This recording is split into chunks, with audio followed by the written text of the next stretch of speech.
numéro 3. J'ai longtemps erré sans guide.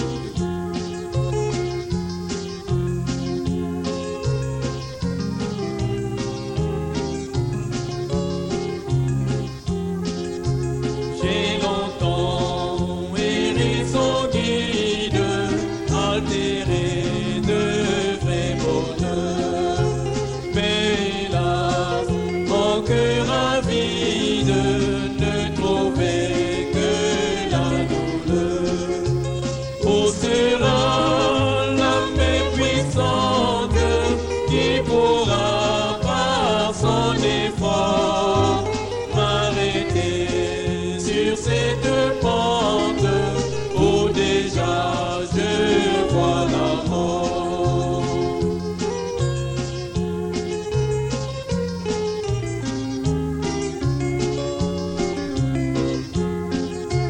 Un sauveur, Jésus lui-même, eut pitié de mon effroi. Il me dit, pécheur, je t'aime, j'ai versé mon sang pour toi. Oh Jésus, ta main puissante m'a sauvé de mon tombeau, et tu combles mon attente par le don d'un cœur nouveau.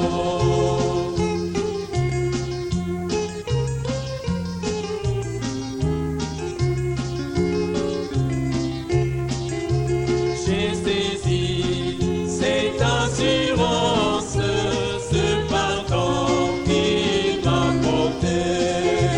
J'ai livré sans résistance tout mon cœur qui le voulait. Oh Jésus, ta main puissante m'a sauvé de mon tombeau, et tu combles mon attente par le don d'un cœur nouveau.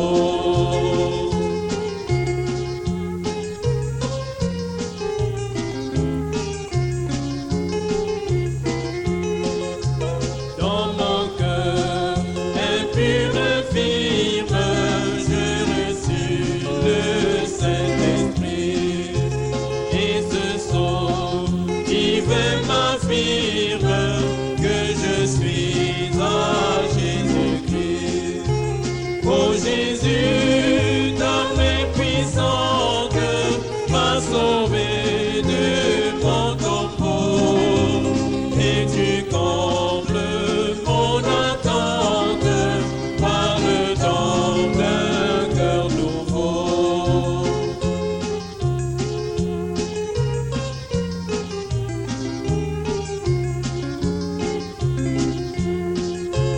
Maintenant, de joie en joie, mon sauveur me fait marcher dans la paix que Christ m'envoie. Nul ne peut me l'arracher.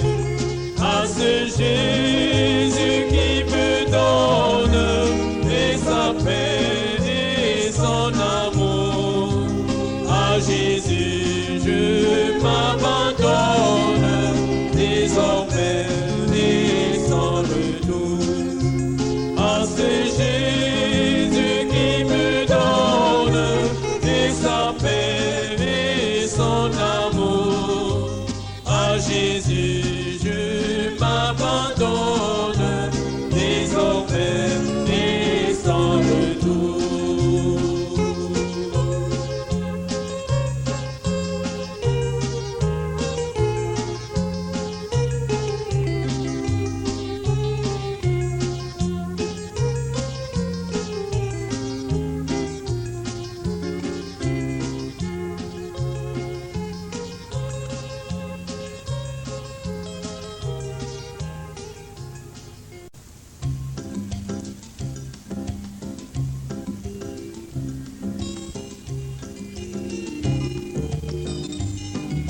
Numéro 162, Jésus-Christ est le nom du Tout-Puissant.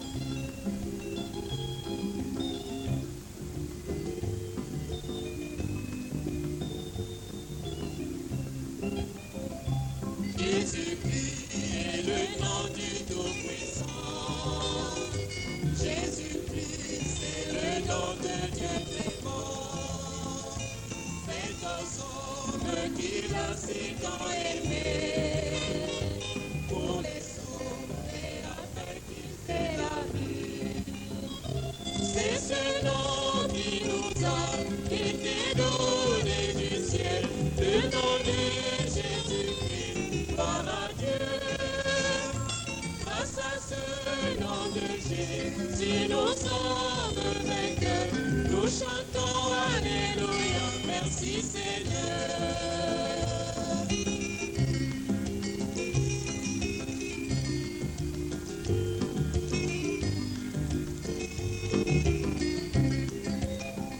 Je ne connaissais pas les noms de Dieu.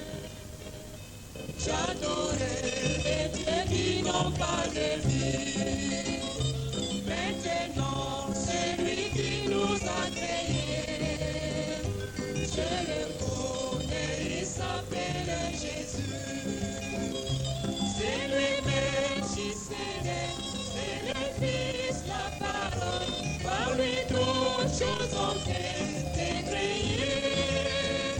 Jésus est rédempteur, Jésus est le sauveur. Son amour l'a conduit à Golgotha.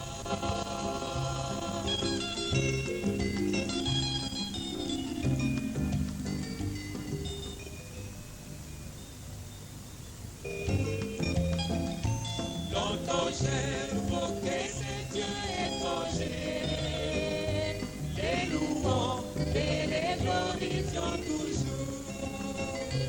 Ainsi contre sa volonté je marchais, mais son amour si puissant m'a délivré. Tous les jours, et je chante Alléluia, Jésus-Christ est mon Dieu, mon sauveur. Il m'a délivré du péché, de la mort, désormais j'ai la vie éternelle.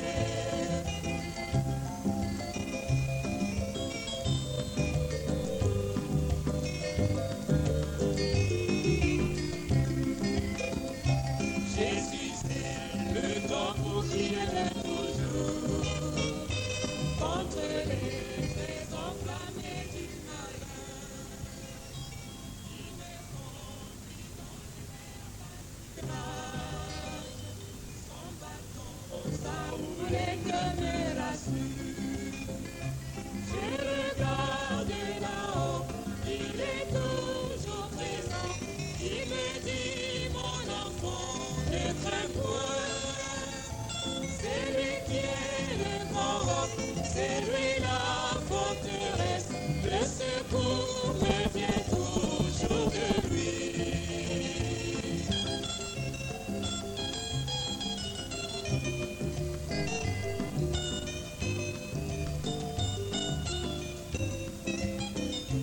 Il me prendra bientôt dans l'enlèvement. Jésus-Christ lui-même l'avait promis. Dans les airs, là je le rencontrerai. Nous irons à la table du festin. Ce sera merveilleux d'être avec Jésus-Christ. C'est lui le Dieu tout-puissant créateur. Je serai devant lui, le contemplant face à face. Oublie que je verrai sa gloire.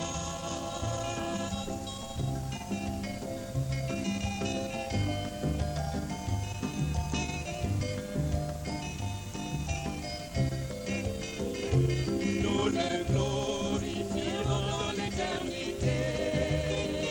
Le Seigneur, les élus sont éternels. Et son règne ne cessera jamais. Dans son trône, il est le roi des rois. À côté du grand roi, son épouse est assise. C'est la reine du royaume de Dieu.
pour montrer que cet homme est sauvé. C'est quand il se met à son service. C'est le meilleur signe. Eh bien, comment cela se produit-il? Non pas en adhérant à l'Église, mais en acceptant son pardon par Jésus-Christ, votre substitut innocent. Aucune sincérité, aucune véritable tristesse à cause du péché. Il a dit qu'il cacherait sa face devant leur rituel. Leur prière était impuissante. Ils priaient. Oh, bien sûr, ils allaient là et faisaient leur prière. Ils offraient leur sacrifice. C'était devenu une formalité. Savez-vous, dans 2 Timothée, verset 3, ou dans le chapitre 3 de 2 Timothée, il nous est dit que nous verrons ces mêmes choses dans les derniers jours. Ici, la Bible dit, « Sachez que dans les derniers jours, il viendrait un temps où les hommes seraient emportés, enflés d'orgueil, aimant le plaisir plus que Dieu, déloyaux, calomniateurs, intempérants et ennemis des gens de bien, ayant l'apparence de la piété, mais reniant ceux qui ont fait la force. Éloigne-toi de ces hommes-là. Il en est parmi eux qui vont de maison en maison et qui captivent des femmes d'un esprit faible et borné, agitées par des passions de toute espèce, apprenant toujours, et ne pouvons jamais arriver à la connaissance de la vérité. Maintenant, si la Bible prédit que l'heure viendra où l'Église embrassera la même tradition qui avait cours là-bas, leur rituel, voici qu'elle est de nouveau devenue une religion traditionnelle, impuissante. Oh, dit-on, c'étaient des communistes. Non, ils ne l'étaient pas. Ayant l'apparence de la piété, ils vont à l'église, ils adhèrent à l'église, ils essayent d'en mettre plein la vue quand ils vont à l'église et tout. Puis, ils repartent de là et mènent une vie contraire. Il n'y a pas de feu dans leur âme, rien du tout. Ils ne s'intéressent à personne d'autre. Tous les autres peuvent mourir et disparaître s'ils le désirent. Nous avons le sentiment d'être sauvés. Les autres, ça nous est égal. Ça, ce n'est pas le vrai christianisme.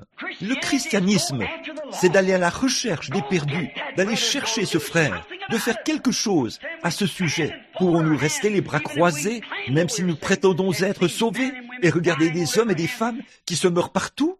Voir les rues remplies de femmes qui fréquentent l'église en short, le visage maquillé, se promener dans la rue, la cigarette à la main, le visage peinturluré. On dirait des renards ou des loups ou quelque chose de ce genre. Et des hommes qui se promènent dans la rue, qui adhèrent à des églises et des choses de ce genre. Et on appelle ça le christianisme et on ne dit rien. Qu'aurait fait Saint Paul s'il se promenait dans Tucson?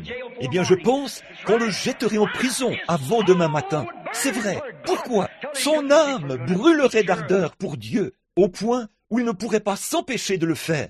Certainement. Mais nous adhérons à l'Église. Vous voyez, nos traditions sont devenues quelque chose qui sont mauvais devant Dieu. Ce qu'il nous faut aujourd'hui, c'est qu'un prophète entre en scène avec l'Ainsi dit le Seigneur pour mettre toutes ces choses à nu et dire qu'elles sont devenues quelque chose qui sont mauvais. Nos dénominations ont pris de l'expansion. Nos églises sont grandes et elles sont plus belles que jamais. Nous serions bien mieux avec une poêle en fer blanc, debout dans la ruelle, avec une guitare et battre du tambour là-dehors, ou autre chose, avec le vrai feu de la Pentecôte qui brûle dans nos âmes, plutôt que de nous asseoir sur les grands bancs où nous sommes assis aujourd'hui, en train de mourir. Le monde se meurt sous nos pieds. Oui, monsieur, Dieu a un pardon, et ce pardon ne s'obtient que par Jésus-Christ. L'instruction, les traditions, les dénominations, la science, rien ne pourra jamais remplacer cela. C'est sous ce sang, c'est sous la tradition, pas sous la tradition, mais sous le sang de Jésus-Christ. La voie que Dieu a pourvue pour les pécheurs, c'est le seul moyen par lequel nous pouvons nous rencontrer. Je vous le dis, prenez un méthodiste, prenez un baptiste, un presbytérien et un luthérien et un pentecôtiste, et que chacun vienne sous ce sang. Ils seront frères. Il n'y aura plus de dispute parmi eux. Non, monsieur, ils seront frères. Ils verront tout de la même manière. Mais si vous laissez un méthodiste se disputer avec un baptiste au sujet du baptême, les unitaires se disputer avec les trinitaires, ou les trinitaires avec les unitaires, et que sais-je encore. Voyez les gens se quereller et se prendre aux cheveux, mais qu'ils viennent tous les deux sous la croix, et voyez ce qui se produira. Et le sera jusqu'à ma mort. Alors, dans un chant plus noble, plus doux, je chanterai la puissance de ton salut, quand dans la tombe, le murmure de ces pauvres lèvres balbutiantes. Ce sera tu. Je rends témoignage ce soir que le sang de Jésus-Christ fait d'un méthodiste, un baptiste, un luthérien, un presbytérien, ou que sais-je encore, mon frère. Oui, monsieur, il y a quelque chose en lui. parce que son esprit est celui d'un frère. Il n'est pas un querelleur et tout. Il est un frère en Christ. Il croit chaque parole qui se trouve dans cette Bible. Comment le Saint-Esprit qui a écrit la Bible peut-il renier cela? Comment le Saint-Esprit peut-il être dans un homme et dire « Oh, ça, c'était seulement pour les disciples ». Jésus a dit que celui qui veut, Pierre a dit « La promesse est pour vous, pour vos enfants, pour ceux qui sont au loin, en aussi grand nombre que le Seigneur notre Dieu les appellera. » Le Saint-Esprit était pour tous ceux que Dieu a appelés. Ici, il a dit « Ceux qu'il a prédestinés, il les a connus d'avance. Il les a établis et ils ont accepté. Nul ne peut venir à moi, a dit Jésus, si le Père ne l'attire, et tous ceux que le Père m'a donnés viendront à moi. Venons-nous par une émotion fabriquée? Venons-nous pour adhérer à l'Église? Venons-nous parce que nous ne voulons pas aller en enfer? Ou venons-nous parce que nous aimons Dieu, qui a donné son Fils unique, afin que quiconque croit en lui ait la vie éternelle? Venons-nous parce que c'est un sacrifice d'amour que Dieu nous a donné, afin que nous manifestions cela? Dieu est une religion impuissante. La religion n'a aucune puissance. Alors, que doit-il faire aujourd'hui? Il est chaque fois dans la Bible que Dieu, en dehors de ce côté-ci de la Bible, chaque fois qu'il y a eu une réforme ou un réveil, cela a été confirmé par de grands miracles et de grandes puissances. Quand Luther est venu sur la scène, quand Wesley est venu sur la scène, quand tous les réformateurs, Sankey, Finney, Knox, Calvin, quels qu'ils soient, là où ils allaient, la puissance était manifestée. Là où Dieu se trouve, il est surnaturel. Là où Dieu se manifeste, il doit y avoir du surnaturel. Regardez à cette époque-là, quand des pharisiens sont venus à Jésus et ont parlé de gentillesse et de douceur. Qui était plus doux que le bon vieux sacrificateur? Qui était plus grand que leur sacrificateur? Il vient vous voir à votre naissance. S'il y a une dispute dans le voisinage, il vient et il règle la question. Il est toujours quelqu'un qui procure la paix. C'est un homme plein d'amour. Vous savez qu'il l'est. Quand vous avez des ennuis, vous pouvez aller vers lui et il vous aidera. Vous parlez d'un homme bon. Alors, venons-en à ce Jésus de Nazareth. Quant à ce sacrificateur, nous savons qui était son père, le père de son père et le père de son père. Nous avons ici une école où on peut l'identifier. Qui est ce Jésus de Nazareth? De quelle école sort-il? À quelle organisation appartient-il? Qu'est-ce qu'il fait à part toujours créer des disputes? Que dit-il de votre bon vieux sacrificateur? Il est du diable, a dit Jésus. Vous êtes vous avez pour père le diable, et vous ferez ses œuvres. Pouvez-vous imaginer cela? Il est allé dans le temple, à regarder les gens avec colère, à renverser les sacrifices que Jéhovah exige. Et c'est écrié, il est écrit, la maison de mon père est une maison de prière. Et vous en avez fait une caverne de voleurs.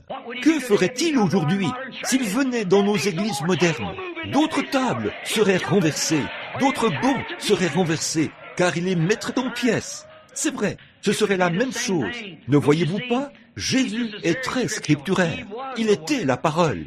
Il n'avait pas besoin d'écrire quoi que ce soit. Il était la parole. Il était la parole vivante. Et les gens ne reconnaissent pas cela. Et aujourd'hui, comment un homme peut-il, selon le principe que Jésus a promis ces signes au monde entier, et cette bénédiction au monde entier, et que le Saint-Esprit viendra exactement comme il l'a fait au début, sur tous ceux que Dieu appellerait, comment un homme peut-il prétendre être chrétien et nier cette parole, puis dire qu'il a en lui le Saint-Esprit? Le Saint-Esprit ponctuera chaque parole de Dieu d'un « Amen ». C'est tout à fait vrai.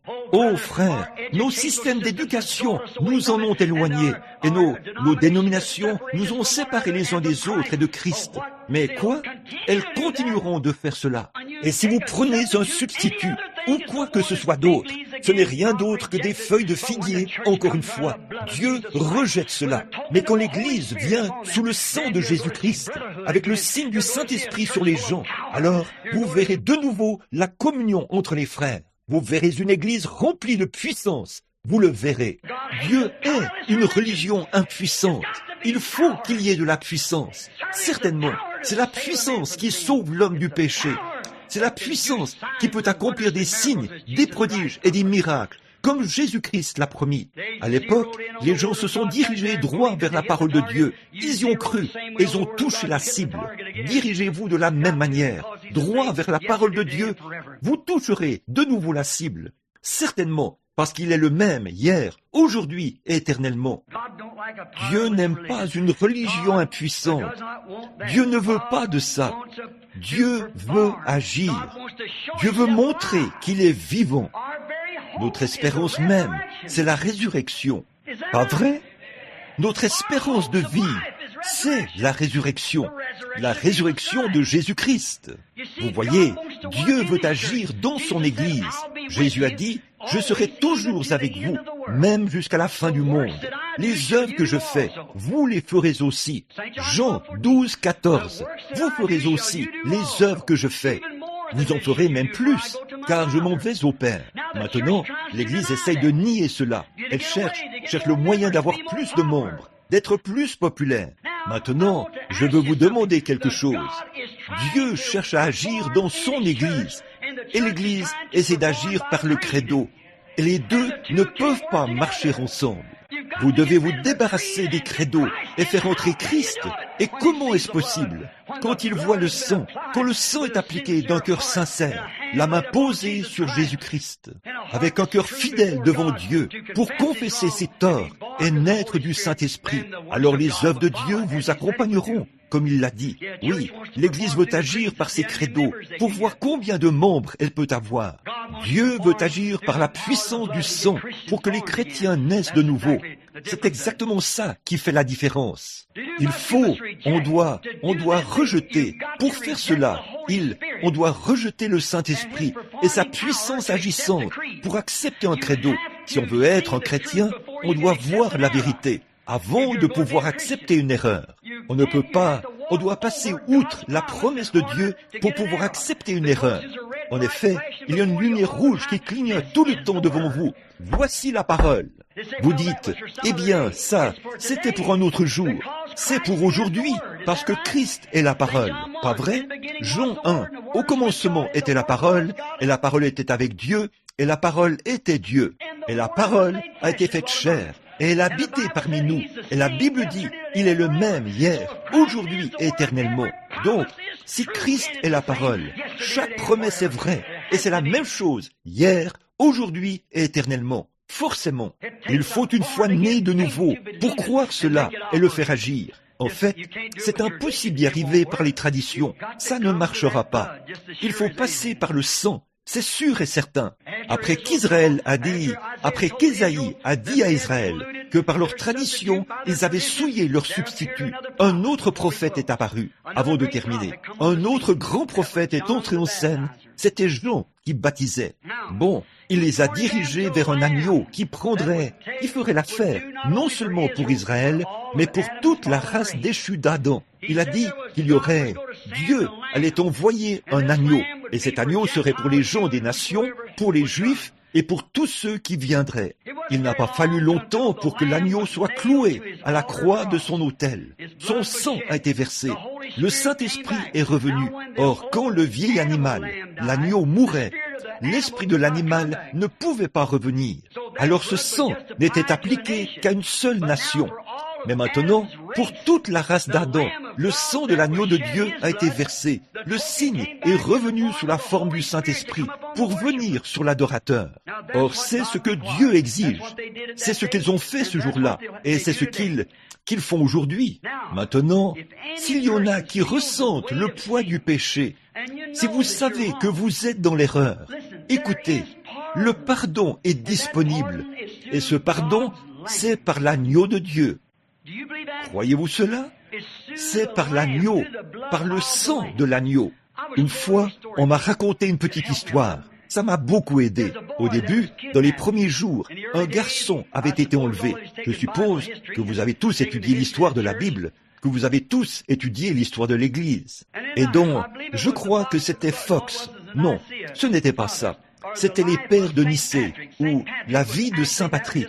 En fait, Saint Patrick était... Ça, c'est juste un nom qu'on lui avait donné. Il s'appelait Suka.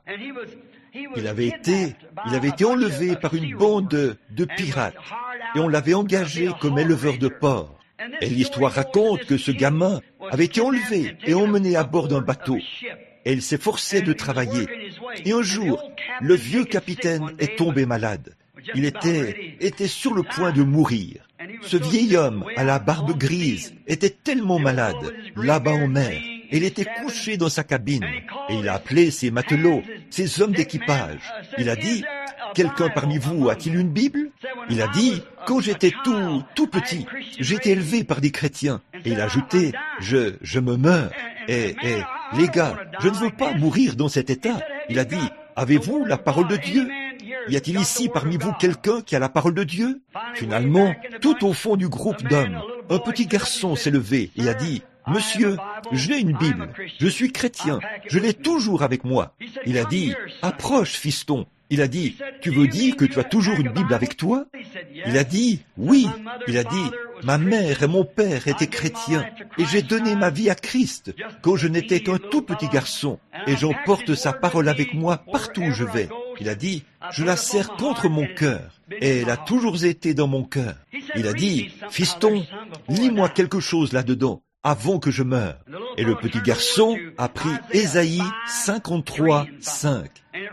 Il est écrit, « Il était blessé pour nos péchés, il était brisé pour notre iniquité.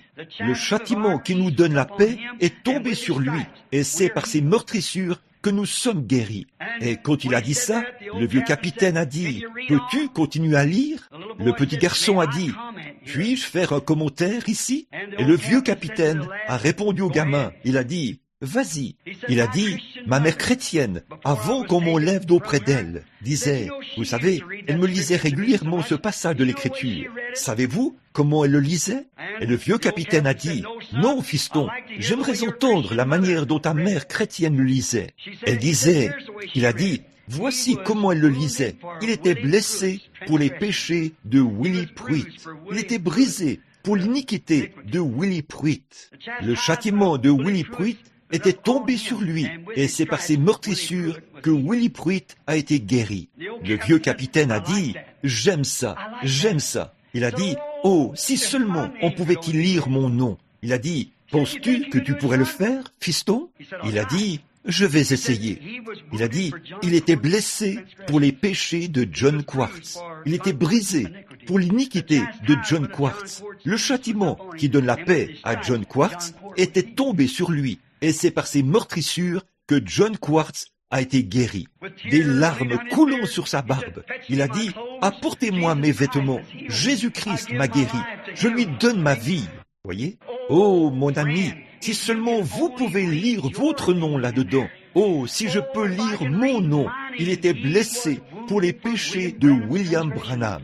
Il était brisé, pas l'Église, pas seulement, pas le credo, mais il était brisé pour mon iniquité. Le châtiment qui me donne la paix est tombé sur lui, et c'est par ses meurtrissures que William Branham a été guéri.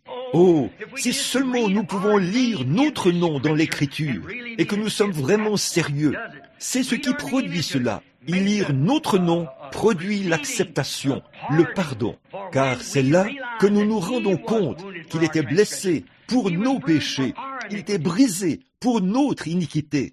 Autre chose, nous voyons dans Hébreux 9:11 que le pardon produit la pureté. L'adorateur n'a plus aucune conscience du péché et il s'est purifié de ses traditions mortes. Quand nous venons vraiment sous le sang, nous sommes purifiés des traditions mortes. C'est ce que dit l'Écriture, Hébreux 9. Regardez bien, purifiez votre conscience des traditions mortes. Alors, si vous le faites, oubliez que vous êtes baptiste, oubliez que vous êtes méthodiste, oubliez que vous êtes pentecôtiste, ou quoi que ce soit d'autre. Oubliez ces traditions mortes et venez au sang. Venez à cela. Lisez votre nom là-dedans. Alors, faites ceci. Et ensuite, venez à la table de communion. Ensuite, voyez qui a raison et qui a tort. Si ce sera une communion fermée ou pas. Voyez si vous pouvez exclure votre frère. Vous ne le pouvez pas. Vous ne pouvez simplement pas le faire. Il y a quelque chose en vous qui ne vous permet pas de le faire. Il y a vraiment quelque chose, voyez-vous. Votre nom est lu parmi ceux-là, et vous ne pouvez pas le faire. Cela vous purifie, cela vous nettoie. Pensons à lui, alors que nous nous agenouillons à la croix. Peu importe si on est un prêtre catholique, un presbytérien, ou quoi que ce soit d'autre, que cet homme vienne, alors qu'il y lit son nom. Il était blessé pour le péché de ce prêtre-ci. Il était blessé pour ce méthodiste, ce baptiste, ce pentecôtiste. Quoi? Blessé pour nos péchés. Mon nom, votre nom, quoi que vous soyez. Puis, croyons cela. Pas ce que dit le credo, mais ce que dit la parole. Puis, agenouillons-nous ensemble à la croix. Nous sommes frères. Oh oui, les traditions. Nous nous purifions alors de toutes les traditions mortes.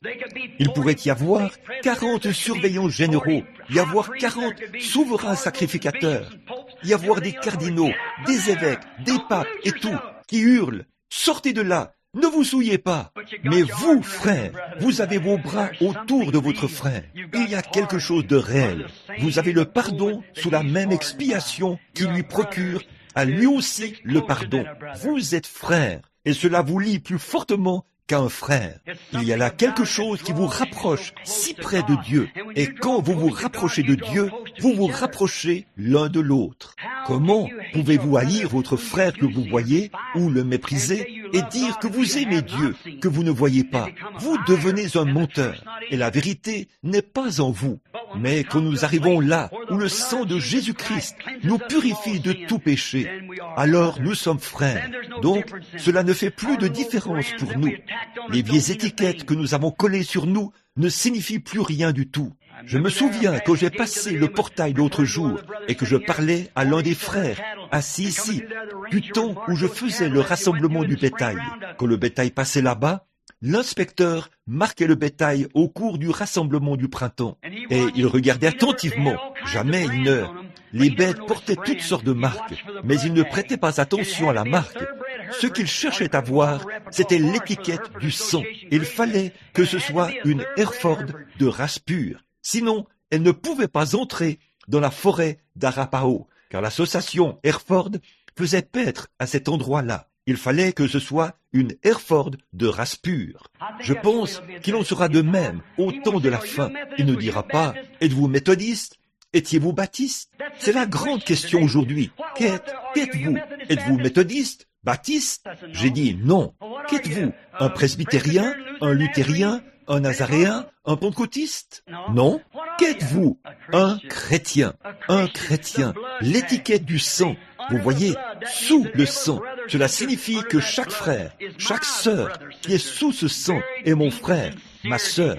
C'est avec une sincérité très profonde, là, devant Christ, que nous, le sacrificateur, le prédicateur, et que sais-je encore, posons les mains sur notre sacrifice et disons, nous sommes des pécheurs coupables. Nous ne sommes pas dignes de ta miséricorde, ô Dieu, mais tu as envoyé ton Fils mourir à notre place, et nous l'acceptons gracieusement. Oh, nous sommes donc frères. Fini les vieilles querelles. Tout est terminé. Nous avons été sincèrement pardonnés. On repart pardonnés et purifiés du péché, purifiés de la tradition. Les choses anciennes sont passées. Fini les vieilles querelles. Les baptistes, les méthodistes et les presbytériens sont tous purifiés par le même sang et nous devenons frères. Les querelles traditionnelles sont terminées. Alors on peut avoir la communion fraternelle ici. Et c'est seulement là que nous pouvons avoir la communion fraternelle. J'ai vu des presbytériens se lever lors de ces réunions, des hommes d'affaires du plein évangile, parler en langue et pousser des cris de toute leur force. Des presbytériens parmi les plus remarquables des États-Unis. Jim Brown, combien l'ont déjà rencontré? Un presbytérien remarquable. Il s'est tenu ici, à danser par l'esprit, à parler en langue et a fait toutes ces choses ici. Pourtant, il est le pasteur de l'une des églises presbytériennes les plus connues des États-Unis. Les luthériens, les méthodistes, les hébreux, tous ensemble. Qu'est-ce que c'est? Ils sont venus sous le sang. Là, pas d'étiquette, pas de barrière dénominationnelle. Nous sommes un. Nous sommes chrétiens. Nous avons des choses en commun. Oui, ici, il n'y a pas longtemps. Pour terminer, il y avait un homme et une femme, un mari et sa femme, qui se séparaient. Ils avaient essayé de se réconcilier. Ils étaient allés voir un psychiatre pour voir s'ils pouvaient les rapprocher afin qu'ils soient en harmonie. Mais ils n'avaient pas réussi. Ils étaient allés rencontrer tous ceux qu'ils pouvaient imaginer dans le but d'essayer de rester ensemble. Mais ils se disputaient sans cesse. Il y avait toujours des divergences. Ils ne pouvaient tout simplement pas se supporter l'un l'autre, ni supporter la présence de l'un l'autre. Ils se mettaient à se disputer. Alors, ils avaient décidé de divorcer. Donc, ils ont embauché un avocat pour conclure leur divorce. Et il leur a dit, eh bien maintenant, avant toute chose, a-t-il dit, nous vendrons la maison. Et il leur a dit, vous feriez mieux d'aller partager vos biens entre vous avant de procéder au divorce et que la maison soit vendue. Alors, le mari et la femme sont repartis ensemble. Ils sont rentrés chez eux. Ils sont allés au salon. Et elle a dit, je prends ceci. Et il a dit, je prends ceci. Ils se sont mis à se disputer. Ils se sont emportés et ont continué à se comporter ainsi l'un l'autre. Au bout d'un moment, ils se sont dit, eh bien, si tu acceptes ceci, je te laisse ceci. Très bien. Ça a duré un moment. Puis, il a fallu aller dans le petit salon et dans différentes pièces, dans la cuisine et dans la chambre à coucher. Ils ont partagé leurs biens. Et enfin, ils se sont souvenus qu'il y avait des choses dans le grenier. Ils sont donc montés au grenier et ont ouvert une vieille malle. Et ils se sont mis à en sortir différentes choses, à dire, tu peux prendre ceci et tu peux prendre ceci. Et finalement, leurs yeux se sont posés sur un certain petit objet. Et tous les deux l'ont attrapé. Ils se sont regardés. Qu'était-ce? Une petite paire de chaussures blanches qui appartenait à un bébé décédé. Ce bébé faisait partie de tous les deux. Voilà que leurs mains étaient unies comme ça sur la chaussure de ce bébé. En fait, à qui cela appartenait-il? À qui était-ce? Cela leur appartenait à tous les deux. Ils avaient des choses en commun. Au bout d'un moment, alors qu'ils se regardaient l'un l'autre, les larmes se sont mises à couler sur leurs joues. Qu'était-ce? Ils avaient pu se partager tout le reste, mais quand ils sont arrivés là, où ils avaient quelque chose en commun, cet enfant qui était au ciel, alors la dispute était terminée. Quelques instants plus tard, ils étaient dans les bras l'un de l'autre. Le divorce était réglé. La paix régnait. Et frères, permettez-moi de vous dire ceci ce soir. Nous ne voulons pas que vous adhériez à une église, mais je vous demande ceci.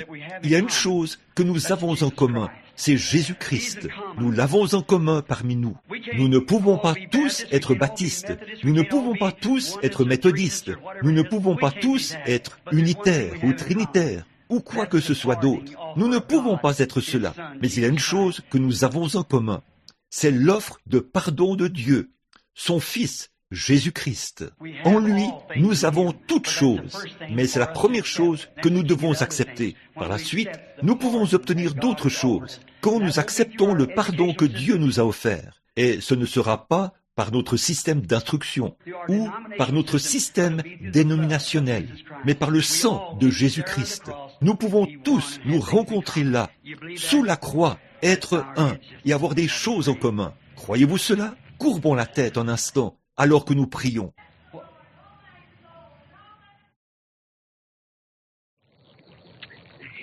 Amen. Avec nos têtes inclinées et certainement les cœurs aussi. Maintenant, courbons nos cœurs un instant, en même temps que nos têtes, en disant, Seigneur, alors que j'ai le cœur incliné maintenant, au sujet de toute ma tradition, ai-je raison ou tort?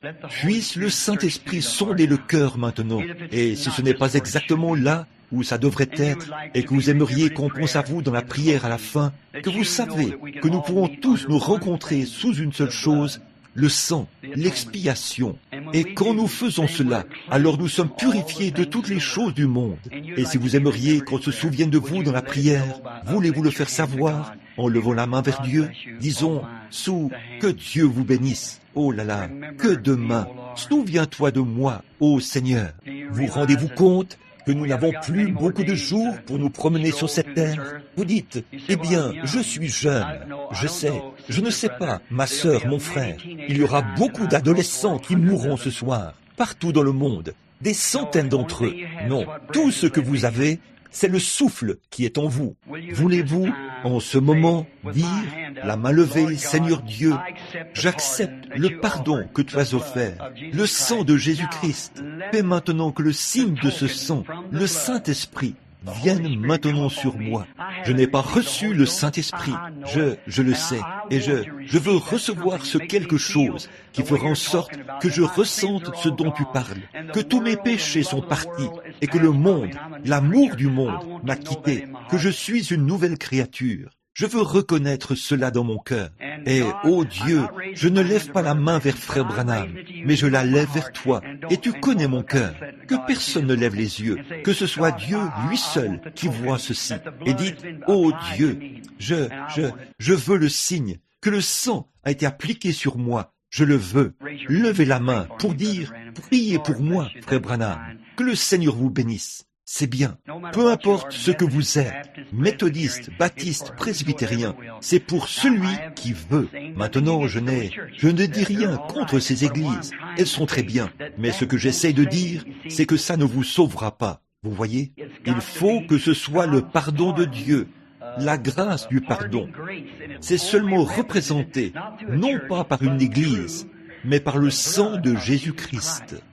C'est ça, votre substitut, quand vous pouvez poser les mains sur lui et dire, maintenant, j'accepte ce substitut. Ô Dieu, sois miséricordieux envers moi.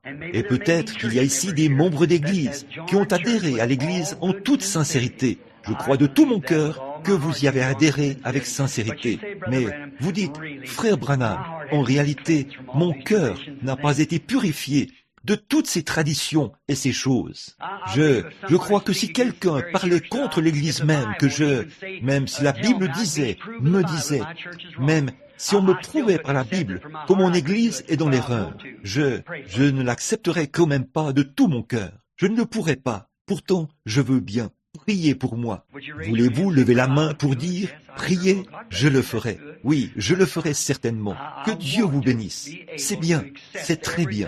Je veux pouvoir accepter tout ce que Dieu a dit, exactement comme il l'a dit dans sa Bible. Et je veux que le sang de Jésus-Christ vienne sur moi. Et si le sang est appliqué, le signe, vous voyez, il y a un signe du sang qui a été donné, c'est le Saint-Esprit. Et quand le Saint-Esprit est descendu, le jour de la Pentecôte, vous savez ce qu'il a fait aux gens. Et chaque fois qu'il viendra sur les gens, il fera exactement la même chose. Pierre a dit, car la promesse est pour vous, pour vos enfants, pour ceux qui sont au loin, en aussi grand nombre que le Seigneur notre Dieu les appellera. Cette même promesse. Si une pièce de 10 cents est une pièce de 10 cents ici, alors c'est une pièce de 10 cents là-bas. Ça l'est. Partout où cela se trouve, c'est une pièce de 10 cents. Si ceci est un diamant ici, c'est un diamant là-dedans. Si ceci est une maison ici, c'est une maison là-bas. Et si ceci, c'est le Saint-Esprit qui est descendu le jour de la Pentecôte, c'est le même Saint-Esprit aujourd'hui, et vous n'avez jamais trouvé cette expérience? Acceptez-la maintenant, alors que nous prions. Le voulez-vous? Notre Père Céleste, sachant que le soleil baisse rapidement, il n'y aura plus de temps. Un jour, le grand archange viendra sur la scène du temps, sortant de l'éternité, et la trompette de Dieu sonnera, et chaque homme et chaque femme fera face à ce que nous savons être la vérité, la parole de Dieu. Il doit y avoir une norme que Dieu a ici sur terre, par laquelle nous devons être jugés. Et si nous prenons la norme de notre Église, de notre dénomination, oh, combien nous passerions complètement à côté. Quelle dénomination aurait raison? Par conséquent, nous serions dans la confusion. Nous ne saurions pas quoi faire. Mais il y a une norme, c'est ta parole. Et ta parole dit, si un homme ne naît de nouveau, il ne peut même pas voir le royaume de Dieu. Autrement dit, il ne peut pas le comprendre. Il doit l'accepter par la foi et naître de nouveau. Et alors, il le comprendra. Voir signifie comprendre. Et nous prions ce soir, ô Dieu, alors que beaucoup de ces mains se lèvent ce soir, partout dans le bâtiment, des hommes d'affaires de la ville, des femmes, des garçons et des filles. Je crois qu'ils ont levé la main avec sincérité. Or, ils n'auraient pas pu lever la main s'ils n'avaient pas reconnu leur état. Et le Saint-Esprit, qui se tient auprès d'eux, leur a prouvé qu'ils ont tort et les a amenés à reconnaître qu'il leur faut se mettre en ordre. Et ils ont levé les mains vers toi, le grand Créateur, sachant qu'ils devront te rencontrer un de ces jours. Et ils l'ont fait avec sincérité, je crois, Seigneur. Et j'intercède pour chacun d'eux. Alors que je prie ce soir, Seigneur, j'ai confiance qu'aucune de ces mains qui se sont levées ne trouvera le repos tant que le Saint-Esprit n'aura pas rempli leur vie. Accorde-le, Seigneur. Je les réclame pour qu'ils soient les trophées de Jésus-Christ. Fais-le, Seigneur, je t'en prie. Sauve les perdus. Remplis du Saint-Esprit ceux qui ont accepté Christ. Répands-le sur leur âme, Père. Reçois-en la gloire. Jésus, tu nous as dit, nul ne peut venir à moi si mon Père ne l'attire premièrement. Et aussi, la foi vient de ce qu'on entend, et ce qu'on entend vient de la parole de Dieu. Et maintenant que la parole de Dieu a été prêchée, la foi vient de ce qu'on entend. Et ils ont été attirés, parce que la Bible dit, ceux qu'il a connus d'avance, il les a prédestinés. Et ceux qu'il a prédestinés, il les a appelés. Et ceux qu'il a appelés, il leur a donné la vie éternelle. Et maintenant, là-bas, au commencement, avant le monde, tu as mis leur nom dans le livre de vie de l'agneau. Et ce soir, le Saint-Esprit a appelé, et ils ont levé la main. Maintenant, Seigneur, donne-leur la vie éternelle. Je le demande pour la gloire de Dieu, que le Saint-Esprit descende dans leur cœur et circoncise toutes les œuvres mortes et toutes les traditions, et leur accorde le pardon gratuit, et les remplisse de sa présence, afin que dès ce jour, ils aillent l'avant dans cette heure de ténèbres, comme il en était du temps de Sodome, où les femmes au visage maquillé, l'immoralité ébranlait les nations. Ô Seigneur Dieu, puissent les hommes et les femmes s'avancer comme des flammes ardentes, puisse le Saint-Esprit envoyer littéralement un feu saint sur eux, Seigneur, de sorte qu'ils soient tellement remplis de la bonté de Dieu, qu'ils sortiront pour inviter à la croix tous les pécheurs qu'ils rencontreront. Accorde-le, Seigneur, afin qu'eux aussi puissent tomber sur leurs genoux pour trouver le pardon. Fais-le pour les méthodistes, les baptistes, les presbytériens, les pentecôtistes et pour tous les autres, Seigneur. Accorde-le. Ils sont à toi maintenant. Je les remets entre tes mains afin que tu le leur accordes. Au nom de Jésus-Christ. Amen. L'aimez-vous? Ceci n'est peut-être pas fait en suivant l'ordre. Juste un instant. Chantons ce bon vieux cantique. J'aime chanter. Vous savez, parfois, quand on prêche, on dit des choses tranchantes, mais il y a en Galade un baume qui guérit l'âme, n'est-ce pas? Chantons ce bon vieux cantique, si vous le voulez bien. Je l'aime parce qu'il m'a aimé le premier. Connaissez-vous ce cantique? Que quelqu'un conduise cela pour moi.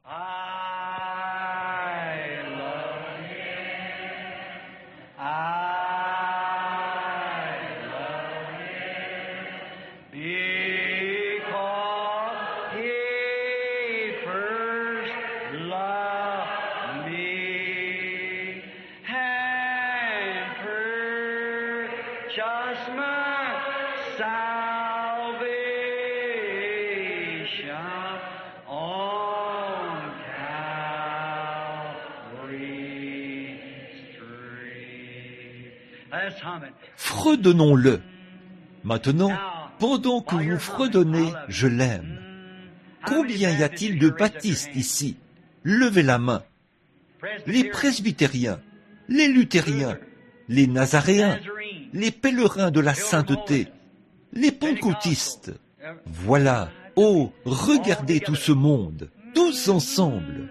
Que devons-nous faire maintenant que nous sommes venus sous la croix, sous la grâce du pardon? Nous sommes tous pardonnés, non pas par notre Église, mais par le calvaire. Serrons donc la main aux méthodistes, aux baptistes et aux pentecôtistes maintenant, alors que nous chantons de nouveau.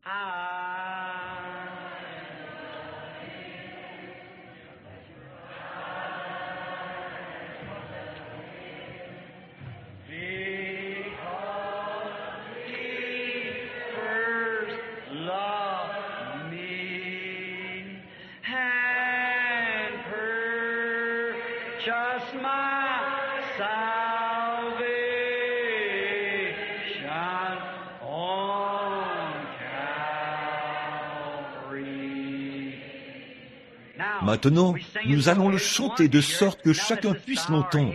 Maintenant, courbons simplement la tête et levons les deux mains vers Dieu et de tout notre cœur. Si nous l'aimons, disons-le maintenant.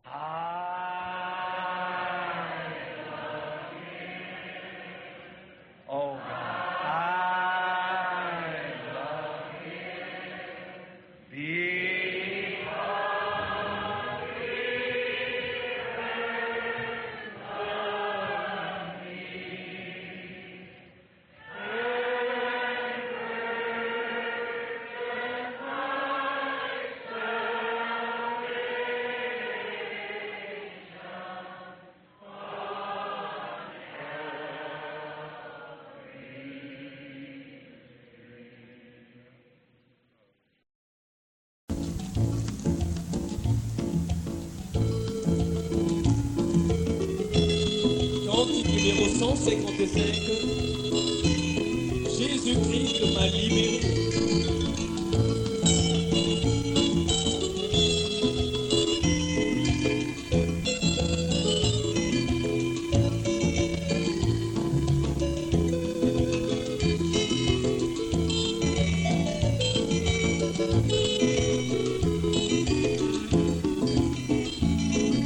Jésus-Christ m'a libéré, quelle grâce, le Sauveur m'a racheté, quelle grâce, Dieu m'a rendu si heureux, quelle grâce, c'est pourquoi je chante, c'est pourquoi je danse, oh oui, mon cœur est plein de joie, mon âme bénit l'Éternel.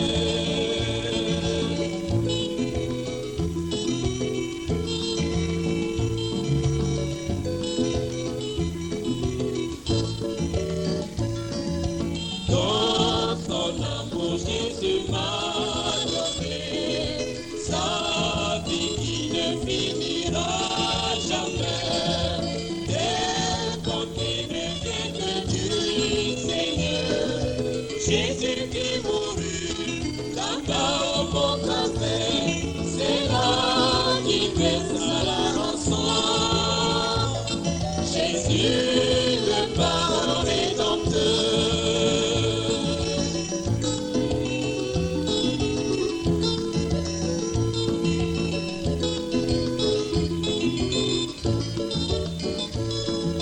Je bénis mon Dieu